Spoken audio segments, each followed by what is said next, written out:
She looked at me the way you look at someone holding a weapon.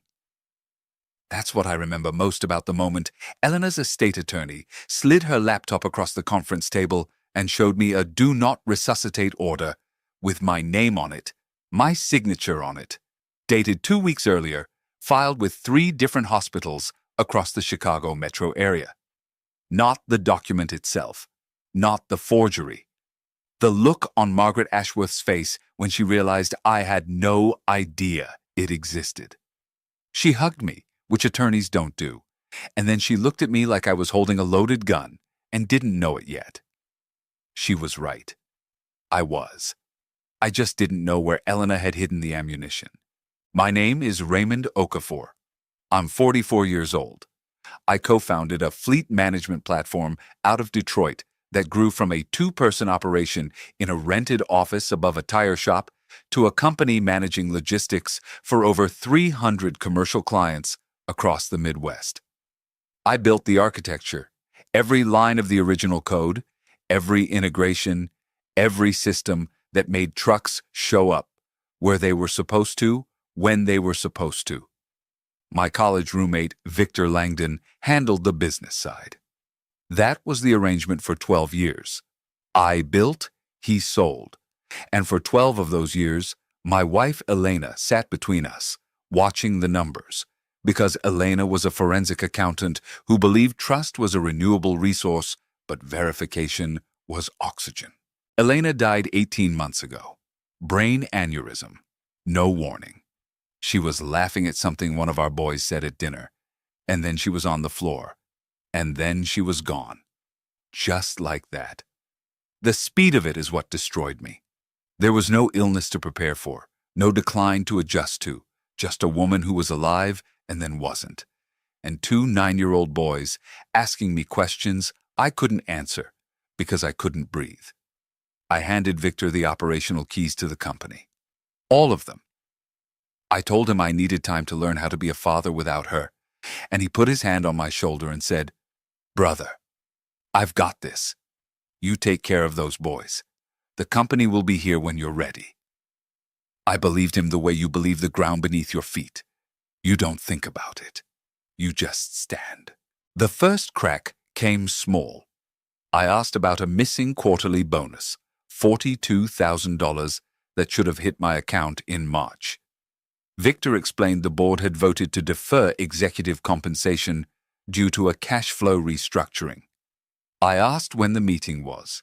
He said it was a quick call, didn't want to bother me while I was dealing with the boys' school transition. I let it go. Eleanor would not have let it go. Eleanor would have pulled the board minutes before Victor finished his sentence. But Eleanor was dead, and I was tired, and $42,000 felt small compared to everything I'd already lost. Then, a hospital billing department called. A woman with a kind, efficient voice asked if I wanted to continue my chemotherapy payment plan or switch to a different billing cycle. I was standing in my kitchen. The boys were doing homework at the table. I said there must be a mistake. She read back my social security number, my date of birth, my insurance policy number. She said I'd been receiving treatment at a clinic in Naperville for 4 months. I told her I'd never had chemotherapy. I'd never had cancer. The silence on her end lasted long enough for my son Marcus to look up from his math worksheet and ask if I was okay. I told him I was fine. I was not fine. My hand found the kitchen counter because my legs had decided they weren't sure about holding me up anymore. The body knows before the mind names it. I felt it in my stomach first, this dropping sensation. Like the moment before a car accident, when you see it coming and your insides respond before your hands move. I didn't investigate immediately. I want to be honest about that. I spent 3 days telling myself it was identity theft, some random scam, nothing connected to anything. I told myself this because the alternative was a door I wasn't ready to walk through. The alternative meant the ground I was standing on was not ground at all.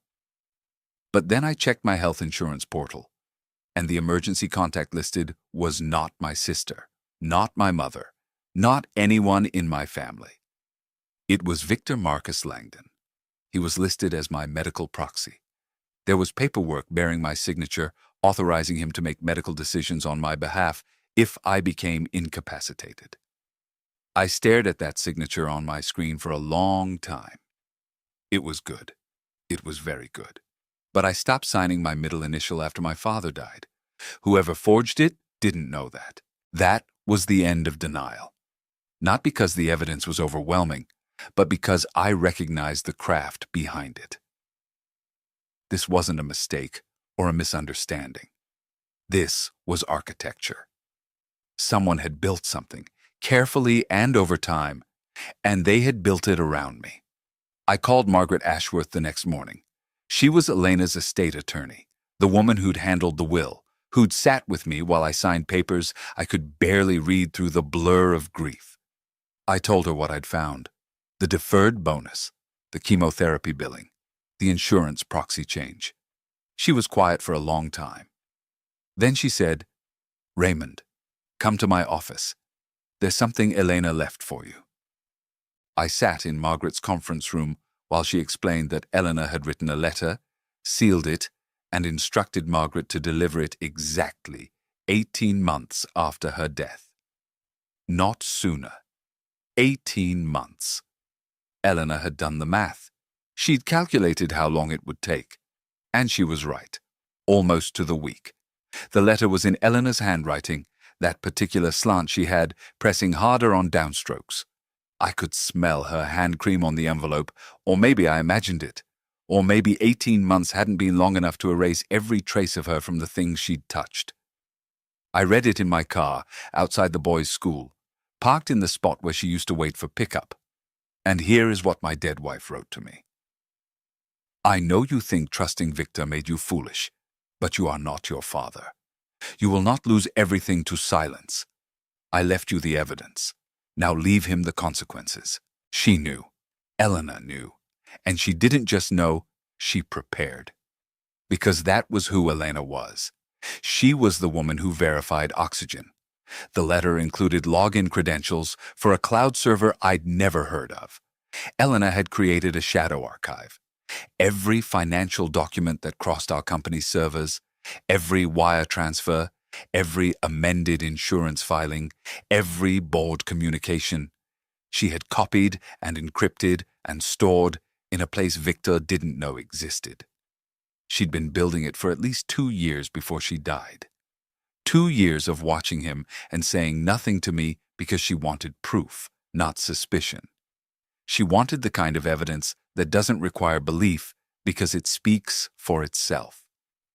I called my sister Ngozi. She's a paralegal in Philadelphia, precise and unshakable, and she was on a flight to Detroit by that evening.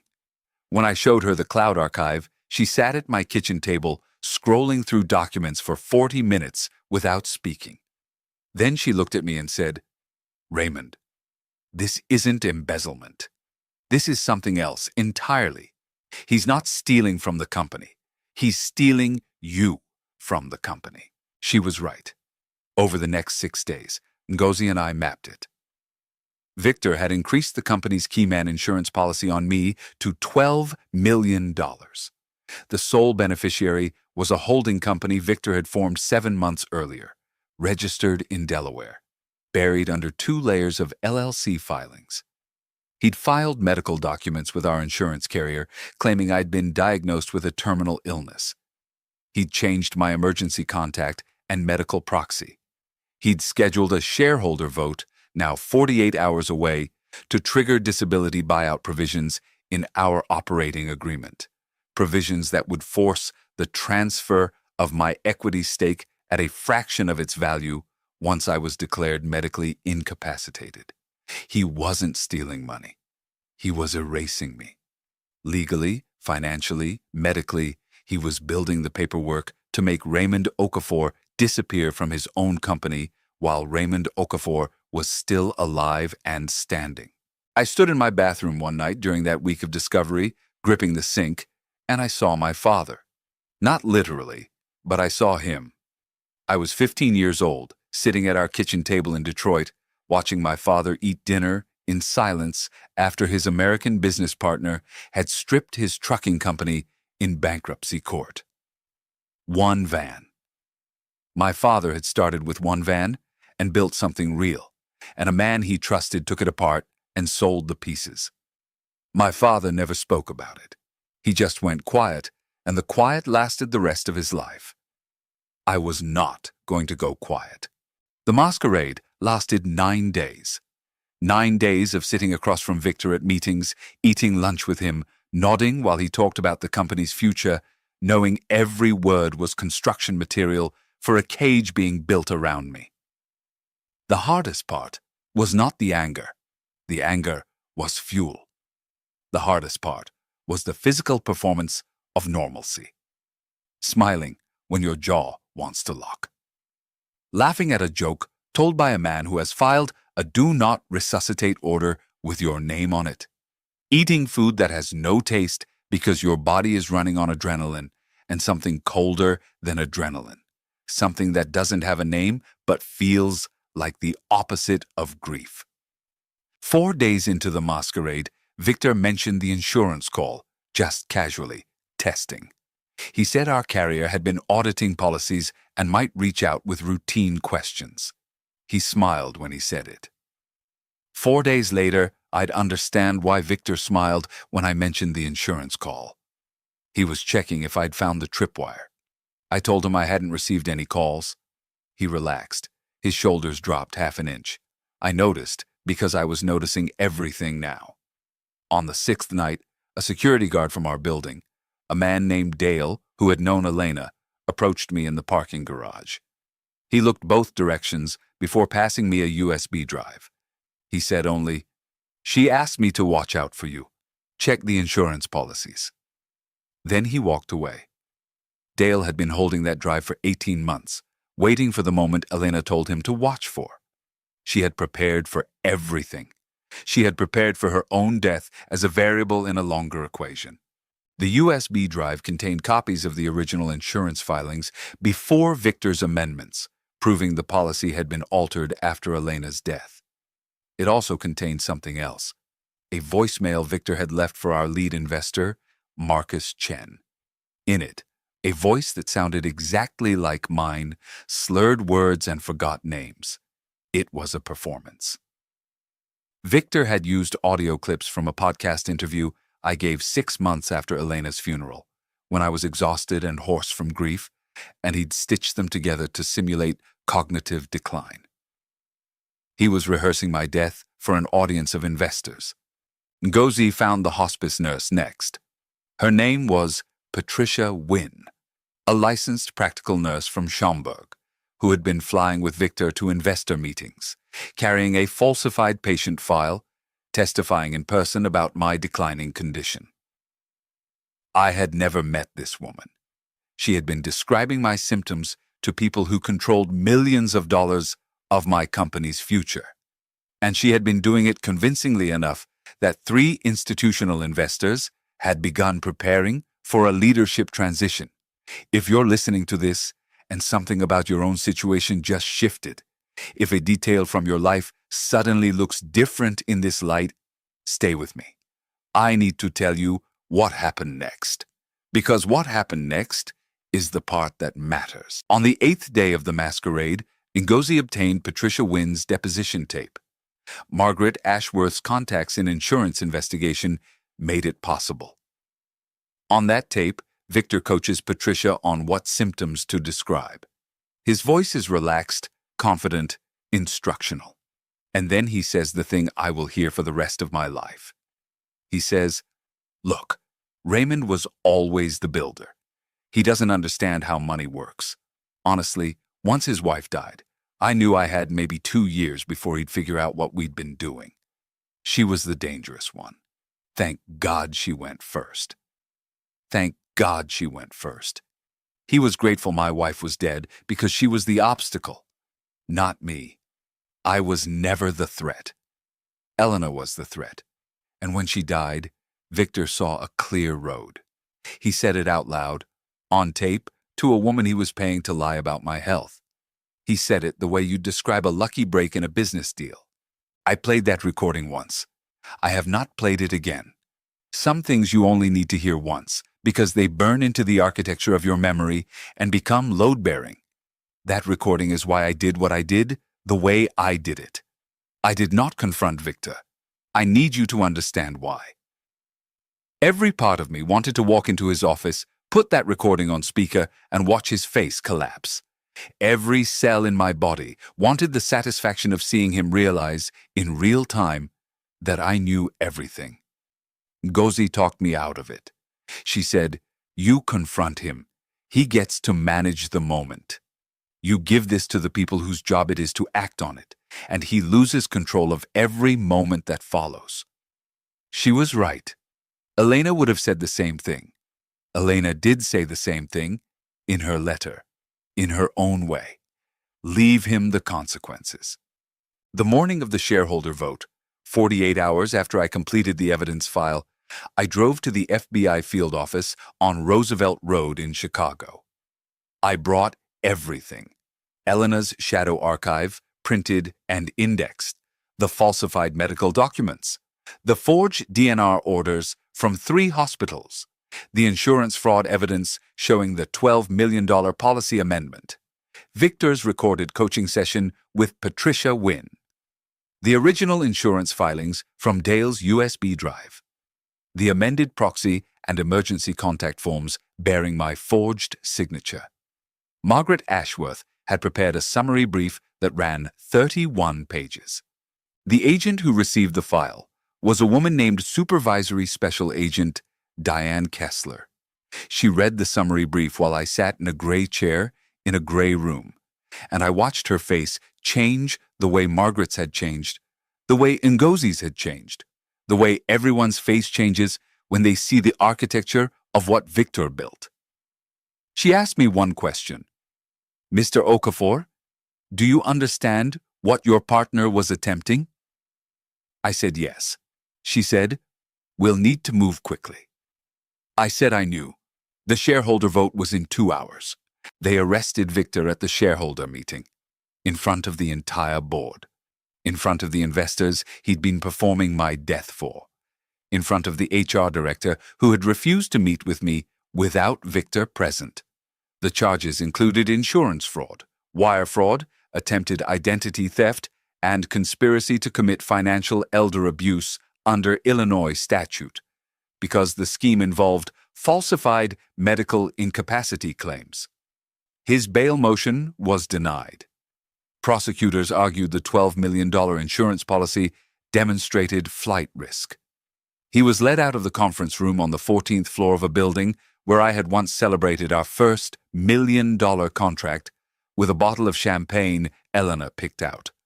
His wife retained separate counsel within 72 hours when she learned Patricia Wynn had agreed to cooperate.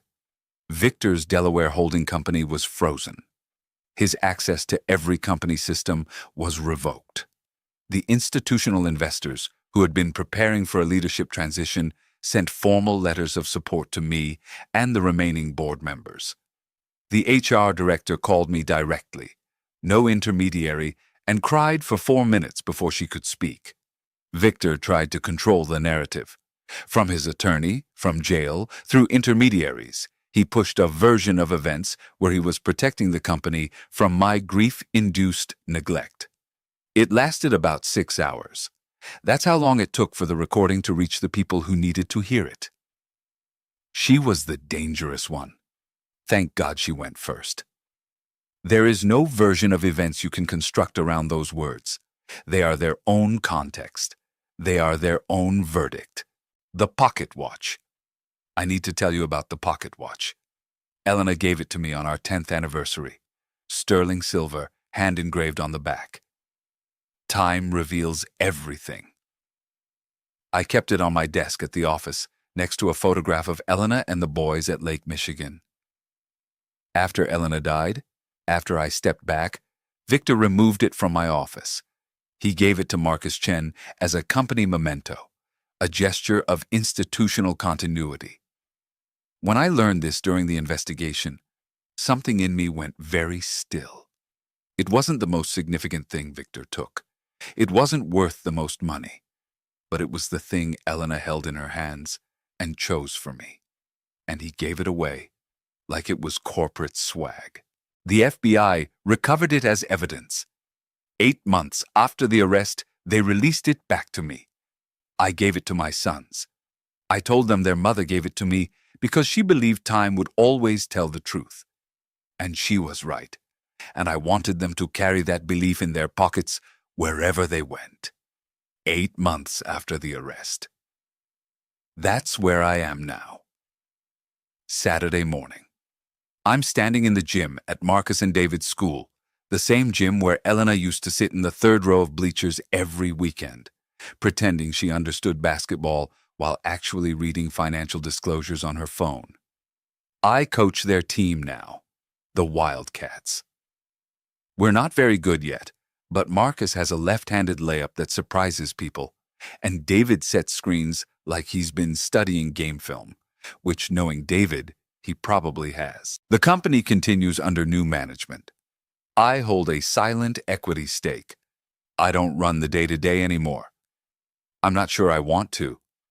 This morning, my phone showed a text from a former competitor, a woman who runs a logistics firm out of Indianapolis, asking if I'd consult on building their fleet systems.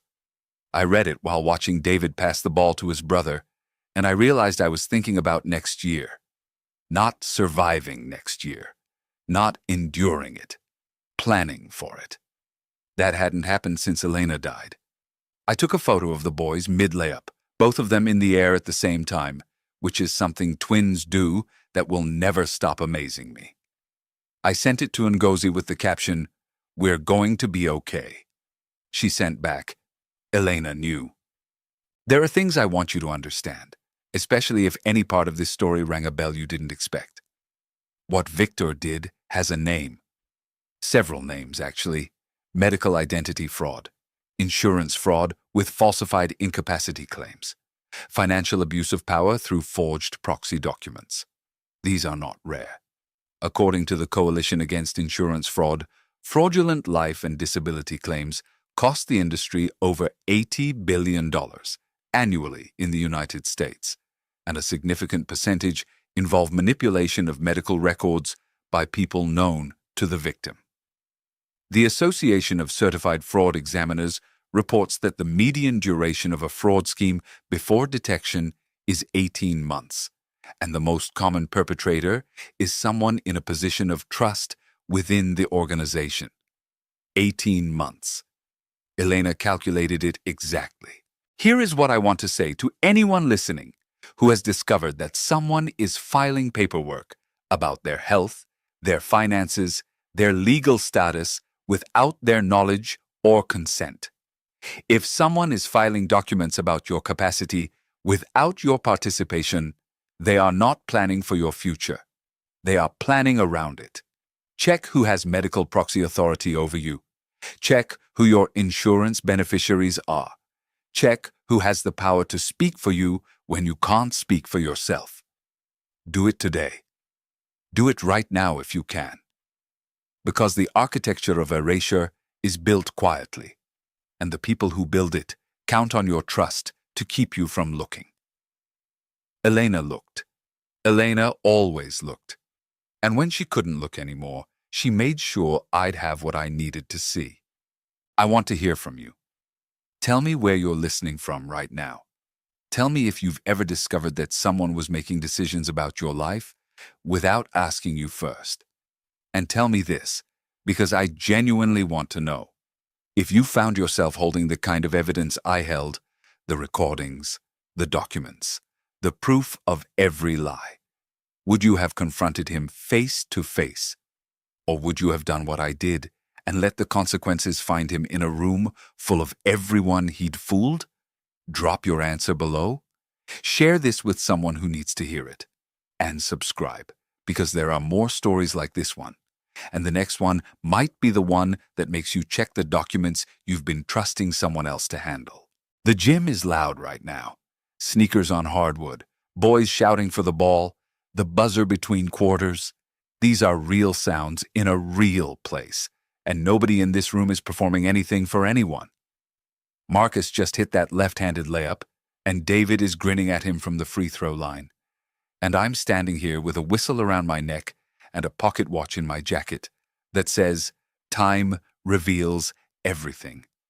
Eleanor was right. It does. It just asks you to survive the waiting.